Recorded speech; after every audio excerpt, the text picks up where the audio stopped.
আজকে বলতে চাই, এই দেশের উলামায়ে কেরামদেরকে অত্যাচার জুলুম করেছে, কিন্তু এই দেশের উলামায়ে কেরামরা পিছপাও হয় নাই, পিছপাও হয় নাই।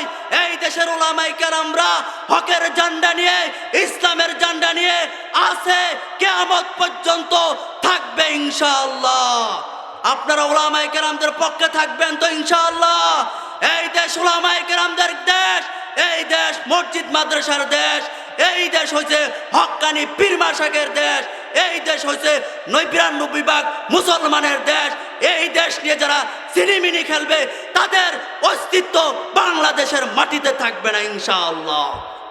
এই বাংলাদেশের মাটি ভারতের মাটি নয়, এই বাংলাদেশের মাটি শাহজালাল ইয়ামানী রহমতুল্লাহ আলাইহির মাটি, ফজলুল করিম রহমতুল্লাহ আলাইহির মাটি।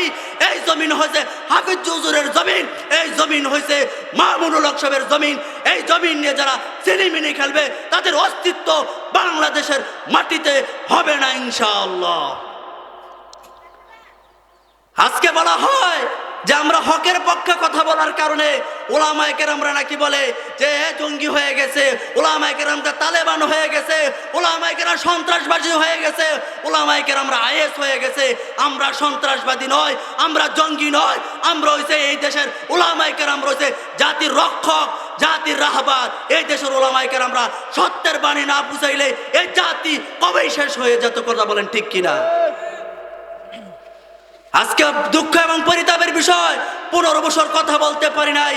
আজকে আল্লাহ পাক রব্বুল আলামিন সুযোগ করে দিয়েছেন। আর পৃথিবীর রাজা বাদশাদেরকে ডেকে বলেন, হে দুনিয়ার রাজা বাদশারা, বাংলাদেশের প্রধানমন্ত্রী শেখ হাসিনা থেকে তোরা শিক্ষা গ্রহণ কর।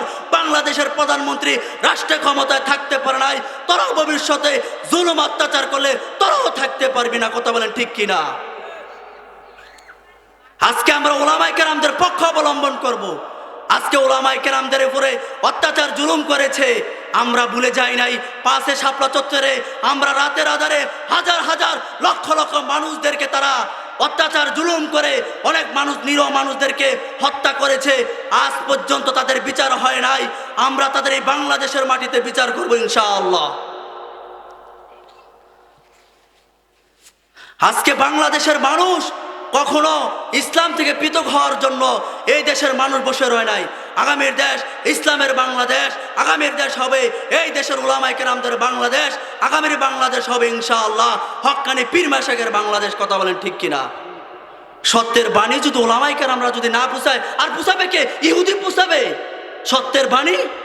নবী তো সত্যের বাণী পুষানোর জন্য নবীকে অত্যাচার করা হয়েছে। আমরা অত্যাচার সহ্য করতে পারি, আমরা ইসলামের জন্য জীবন দিতে পারি। আমরা শাপলা চত্বরে জীবন দিয়েছি। 21 ফেব্রুয়ারি 21 তারিখে আমরা 2021 সালে আমরা রক্ত দিয়েছি মুজিব বিরোধী আন্দোলনের সময়, কিন্তু আমরা কখনো পিছপা হই নাই।